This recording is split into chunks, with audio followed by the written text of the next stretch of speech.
तो अब हम 8वां प्रश्न देख लेते हैं। इसमें दिया हुआ है कि 3 cot a बराबर 4 है। तो हमें सिद्ध करना है कि 1 ऋण tan स्क्वायर a बटा 1 धन tan स्क्वायर a बराबर cot स्क्वायर a ऋण sin square a cos square a ऋण sin स्क्वायर a होता है।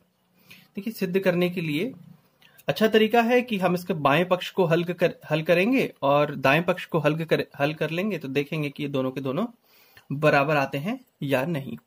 तो सबसे पहले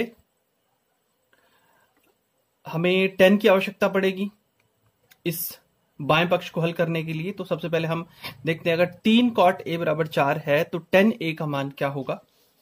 तो हमने लिखा 3 cot a बराबर 4, तो cot a 4 बटा 3, ये जो 3 गुणा में है इधर पक्षांतर करके भाग में चला जाता है। और हम जानते हैं कि cot और tan एक दूसरे के व्युत्क्रम रहते हैं। तो cot थीटा 1 बटा tan थीटा के बराबर होता है, यानी इसका ठीक उल्टा होता है। तो cot a अगर 4 बटा 3 है तो tan a हो गया 3 बटा 4। अब हम इस मान को लेते हुए इसका बायां पक्ष हल कर लेते हैं। 1 ऋण tan स्क्वायर a बटा 1 धन tan स्क्वायर a को हल करेंगे। tan के स्थान पर लिखते हैं 3 बटा 4। तो देख लेते हैं, यही मैं कर दे रहा हूं, बराबर 1 ऋण tan स्क्वायर a का मतलब आपको मालूम है tan a का होल वर्ग है। tan a क्योंकि 3 बटे 4 है तो हम 3 बटा 4 का होल वर्ग लिखेंगे, बटा 1 धन tan स्क्वायर a यानी कि वही 3 बटा 4 का फिर से होल वर्ग। अब 1 ऋण 3 बटे 4 का होल वर्ग का मतलब 3 का भी वर्ग करना है और 4 का भी वर्ग करना है। 3 का वर्ग 9 हुआ, 4 का हो गया 16। ठीक ऐसे ही यहां हो जाएगा 9 बटा 16, लेकिन यहां धन का निशान है। अब 16 एकम 16 ऋण 9, ऐसा आप कर लेते हैं, इसको हल कर लेते हैं। 16 में से 9 कम कर लेते हैं 7, 7 बटा 16 अंश में आ गया। 16 एकम 16 और 9 हो गया 25, 25 बटा 16 ये आ गया हर में। देखिए, अंश का हर और हर का हर ये दोनों एक दूसरे को कैंसिल कर लेते हैं, एक दूसरे से निरस्त हो जाते हैं। तो ये बचेगा 7 बटा 25। तो ये बाएं पक्ष का मान आया। ठीक ऐसे ही हम इसका दायां पक्ष हल कर लेते हैं, जो कि cos स्क्वायर a ऋण sin स्क्वायर a है। लेकिन आपको मालूम है इसके लिए आपको cos स्क्वायर a और sin स्क्वायर a का मान पता होना चाहिए, या यूं कहें cos a का और sin a का मान मालूम होना चाहिए। तो कैसे करेंगे, सबसे पहले ये काम कर लेते हैं। एक तरफ आपको फिर से एक समकोण त्रिभुज बना लेना चाहिए ताकि आसानी हो। ये कोई समकोण त्रिभुज है जिसका a न्यून कोण है। यहां पर आपको मालूम है cot a 4 बटा 3 है या tan a 3 बटा 4 है।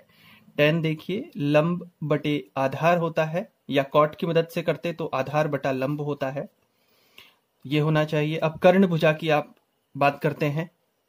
अगर ये a है, सपोज ये b और यहां पर c, आप ac प्राप्त कर लेंगे सबसे पहला काम।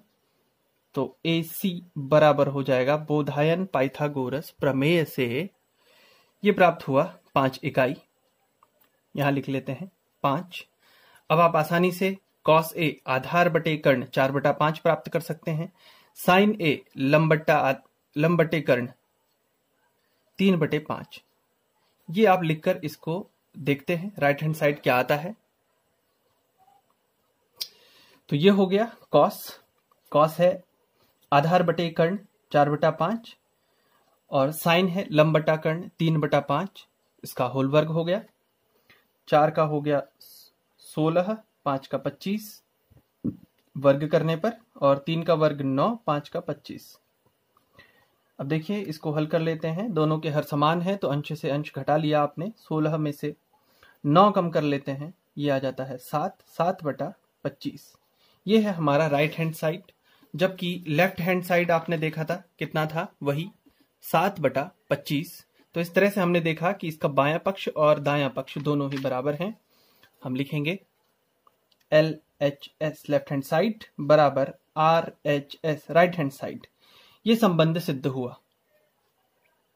प्रश्न 9, जिसमें हमें बताया गया कि किसी समकोण त्रिभुज में यदि उसका कोण B समकोण हो, तो हमने एक समकोण त्रिभुज बनाया है। तो यहां पर लिख लेते हैं B सबसे पहला काम, और A और C यहां पर न्यून कोण होंगे। तो यहां लिख लेते हैं कोण A और इस तरफ लिख लेते हैं C। इस प्रकार एक समकोण त्रिभुज हमारे पास हो गया और हमें मालूम है, हमें दिया गया है कि इसके लिए tan a का मान 1/वर्गमूल 3 है और हमें ज्ञात करना है कि sin a cos c धन cos a sin c का मान क्या होगा। तो देखिए इस पूरी गणना के लिए हमें आवश्यकता पड़ेगी sin a की, cos c की, cos a की, sin c की। तो इस tan की मदद से हम सबसे पहले इनको प्राप्त कर लेते हैं। tan a 1/3 है, tan होता है आपको मालूम है लंब बटा आधार। तो लंब का मान हो गया यहां पर a के सापेक्ष, देखें लंब ये होना चाहिए, ये 1 होना चाहिए और आधार यानी वर्गमूल 3 ये यहां होना चाहिए। तो इसके आधार पर आप इसका कर्ण ज्ञात करें। सबसे पहला काम ये है, कर्ण वो ही बोधायन पाइथागोरस प्रमेय से हम कर्ण ज्ञात करते हैं। देखिए कितना होता है, ये हमें प्राप्त होता है 2, यहां लिख लेते हैं 2। अब इसकी मदद से हम sin a प्राप्त कर लेते हैं। आप चाहें तो डायरेक्ट इसमें रख सकते हैं या पिछली वीडियोस आप देखिए कैसे हम sin a लंब बट्टा कर्ण निकालते हैं, cos c आधार बटे कर्ण किस तरह से होगा देख लीजिए। मैं इसको डायरेक्ट इसमें अप्लाई कर दे रहा हूं। हम लिखेंगे sin a का मान गुणा करेंगे cos c से, फिर हम cos a का मान लिखेंगे, उसके बाद गुणा कर देंगे उसे sin c से। तो देखें sin a होता है a कोण के सापेक्ष ये लंब होगा, ये आधार होगा और ये कर्ण होगा। तो sin a हो गया लंब बटे कर्ण यानी 1/2, ये गुणा होगा। cos c, अब c कोण के सापेक्ष देखेंगे तो फिर से आधार बटे कर्ण, cos होता है आधार बटे कर्ण, तो c के लिए ये लंब होगा, c कोण के सापेक्ष उसके सामने वाली भुजा को लंब कहा जाएगा, लेकिन हमें चाहिए आधार, आधार बटा कर्ण वापस 1/2, आधार हो गया 1 और 2। cos a यानी a कोण के सापेक्ष आधार हो गया ये वर्गमूल 3 बटा कर्ण यानी कि 2, और c कोण के सापेक्ष फिर से हमें साइन चाहिए लंब बटे कर्ण, c के लिए लंब ये होगा c कोण के सापेक्ष। आप इस त्रिभुज को इस तरह से देखने वाले हैं, मैंने आपसे पहले भी कहा है। तो c के लिए देख लिया आपने किस तरह से, इसके लिए c के लिए ये लंब हो जाएगा, ये आधार हो जाएगा, ये कर्ण हो जाएगा। तो हम इसलिए अब प्राप्त करते हैं sin c लंब बट्टा कर्ण, ये लंब और ये कर्ण, वर्गमूल 3/2। 1/2 को 1/2 से आप गुणा कर लेते हैं, 1/4 मिलेगा और वर्गमूल 3 की वर्गमूल 3 से गुणा करके 3 और 2 दूना 4। देखिए हर समान है तो आसानी से जोड़ सकते हैं, 3 और 1 4, 4/4 यानी कि 1। तो इसका उत्तर आया 1। ऐसे ही इसका दूसरा भाग भी है, देखें उसे हल करते हैं। दूसरे भाग में देखिए हमसे पूछा है cos a cos c minus sin a sin c का मान कितना होगा। तो सुविधा के लिए ये चित्र मैंने यहां पर दोबारा बना लिया है, वही समकोण त्रिभुज है जो पिछले भाग में हमने बनाया हुआ है।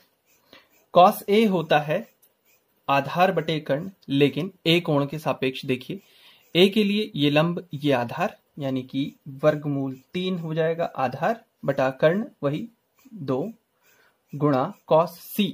अब c कोण के लिए देखेंगे ये लंब और ये आधार यानी आधार बटे कर्ण 1/2 ऋण sin a sin c, sin a कोण के लिए लंब बट्टा कर्ण लंब बटे कर्ण, और sin c यानी c कोण के लिए देखिए लंब वर्गमूल 3/2।